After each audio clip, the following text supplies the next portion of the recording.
Tem um ditado antigo que diz que coveiro não tem medo da morte, ele tem medo é de estar vivo. O realismo cotidiano de quem ganha a vida enterrando os outros cria uma casca na mente da pessoa. Mas até a casca mais grossa racha quando o impossível acontece. O relato de hoje vem do Batista. Ele trabalha no turno da madrugada do cemitério municipal há 10 anos. O Batista já viu de tudo: despachos pesados nas encruzilhadas, vultos passando entre os mausoléus, pessoas chorando sozinhas no meio do escuro. Para ele, tudo isso era o normal do ofício. Mas o que aconteceu no plantão de ontem fez o Batista querer jogar a pá no chão, assinar a rescisão e nunca mais pisar numa terra consagrada. Eram quase 3 da manhã.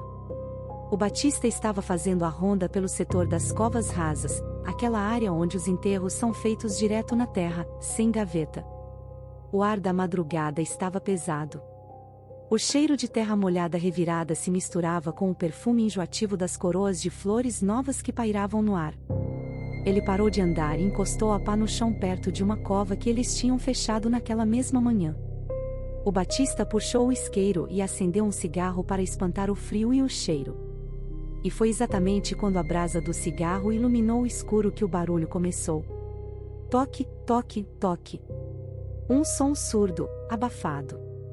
Silencioso, mas denso, como se alguém estivesse batendo do outro lado de uma porta de madeira muito grossa. Natália, a primeira coisa que a cabeça da gente faz é tentar achar uma desculpa lógica para não enlouquecer. O cemitério fica perto de uma avenida, então eu pensei, deve ser a vibração de algum caminhão pesado passando na rua.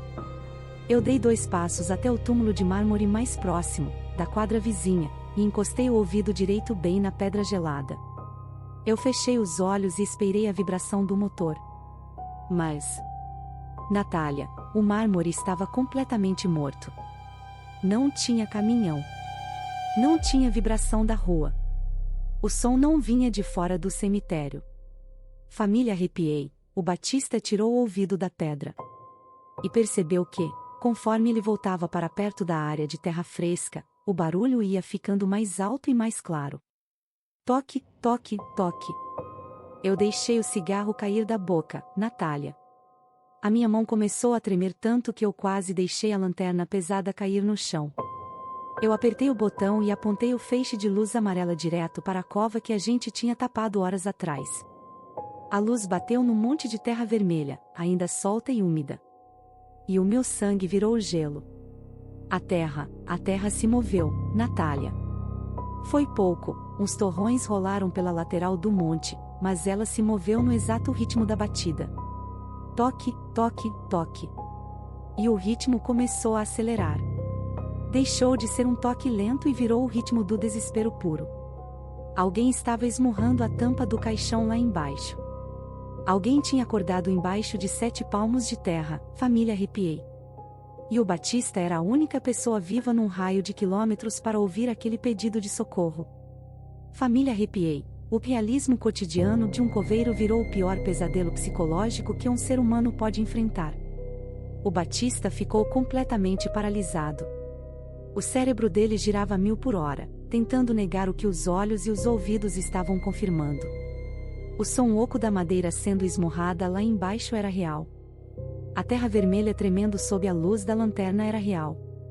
Mas o medo de estar ficando louco era ainda maior.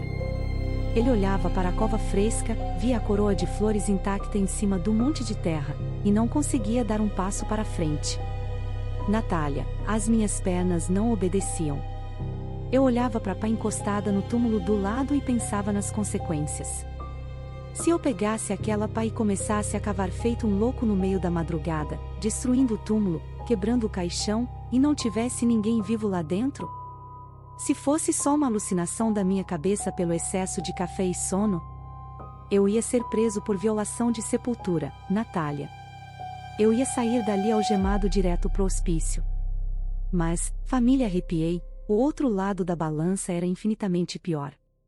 Se ele virasse as costas, se ele fingisse que não ouviu nada e voltasse para a guarita, ele estaria sentenciando uma pessoa a morrer sufocada, engolindo terra no escuro absoluto.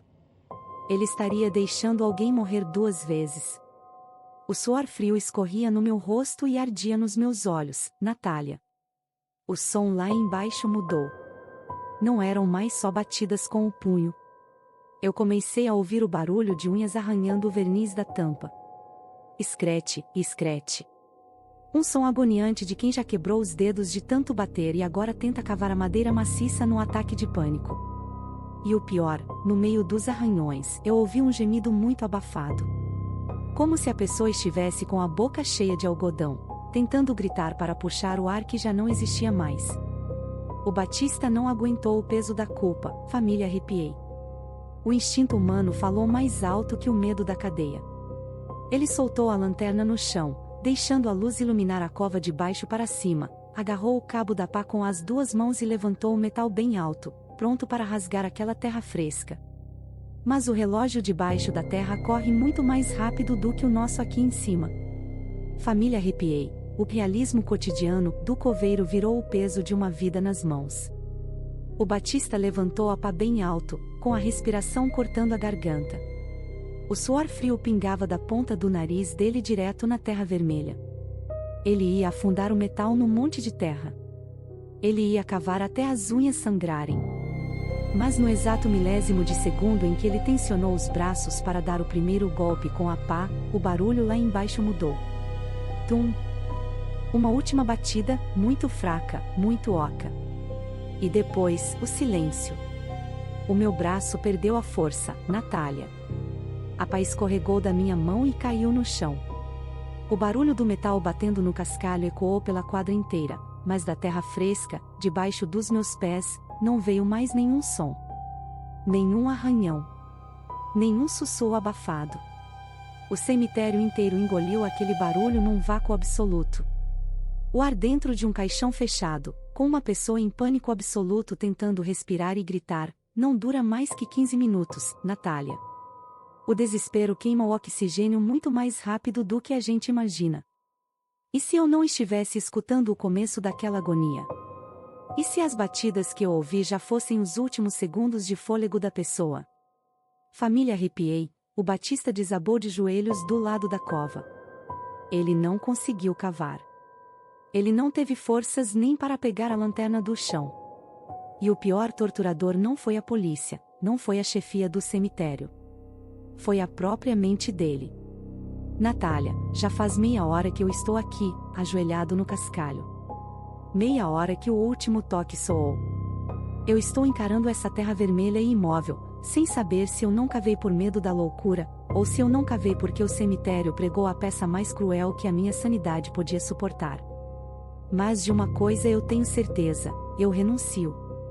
A catalepsia é rara hoje em dia, mas o medo de acordar no escuro com o peso da terra em cima do peito é o nosso pesadelo mais primitivo. O Batista entregou as chaves da guarita e nunca mais trabalhou perto de covas. E você, família, arrepiei?